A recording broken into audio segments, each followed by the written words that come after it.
আসসালামু আলাইকুম সবাইকে। আজ আমি আপনাদের সাথে শেয়ার করছি খুব মজাদার, সহজ এবং কম খরচের একটা নাস্তার রেসিপি। এখানে প্রথমেই আমি কয়েকটা ব্রেড ব্লেন্ড করে নিয়েছি। তারপর আমি কয়েকটা আলু সেদ্ধ করেছি। সেই সেদ্ধ করা আলুগুলোকে খুব ভালোভাবে ম্যাশ করে নিয়েছি।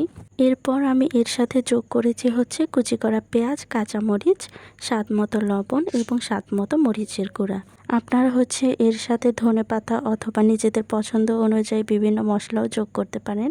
আমার হাতের কাছে যা ছিল আমি তাই দিয়ে বানিয়েছি। সব উপকরণ একসাথে খুব ভালোভাবে মিশিয়ে নিয়েছি, যেন প্রতিটি মশলার স্বাদ আলুর সাথে সুন্দরভাবে মিশে যায়। তারপর হাত দিয়ে ছোট ছোট অংশ নিয়ে খুব সুন্দরভাবে চপের মতো শেপ দিয়ে নিয়েছি।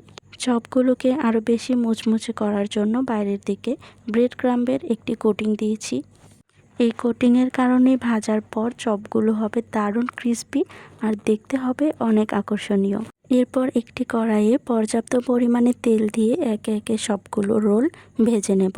মাঝারি আঁচে ধীরে ধীরে ভাজতে হবে, যেন বাইরের অংশটা খুব সুন্দর সোনালি রং ধারণ করে এবং ভেতরের অংশটাও সুন্দরভাবে হয়ে যায়। যখনই সোনালি রং ধারণ করবে ঠিক তখনই কড়াই থেকে নামিয়ে ফেলতে হবে। বাইরের দিক থেকে হবে ক্রিস্পি আর মুচমুচে, আর ভেতরটা হবে একদম আলু আর ব্রেডের পারফেক্ট কম্বিনেশন। এক কথায় দুর্দান্ত। পছন্দ অনুযায়ী ধনেপাতার চাটনি, চিলি সস অথবা টমেটো সস দিয়েও পরিবেশন করতে পারবেন। খুব অল্প সময় এবং অল্প উপকরণে বানিয়ে ফেলতে পারবেন পটেটো ব্রেড রোল।